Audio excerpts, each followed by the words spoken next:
Катастрофата во Гостивар продолжува. Бактерии се пронајдени во водата и илјадници граѓани се отруени, а над 4000 луѓе се соочија со последиците од загадената вода. Обвинуваат денес од СДСМ. ВМРО ДПМН од друга страна прашуваат зошто Филипче, кој знаел за проблемите со водата, не понесе одговорност. Катастрофата во Гостивар продолжува. Илјадници граѓани се отруени, над 4000 луѓе се соочија со последиците од загадената вода. Тотален колапс на здравствените институции на Мицковски и Клековски. Министерот за здравство Сашо Клековски вчера соопшти дека официјалната анализа на водата за пиење во Гостивар ќе биде објавена дури на 20 август.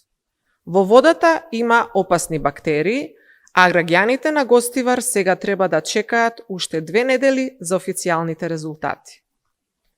Тогаш, врз основа на кои резултати ја прогласија водата дека е технички исправна и може да се користи. Талогот од Социјалдемократскиот сојуз и предавникот Филипче не само што не го решавале проблемот со водата во Гостивар, туку никогаш не побарале, ниту пак понеле одговорност.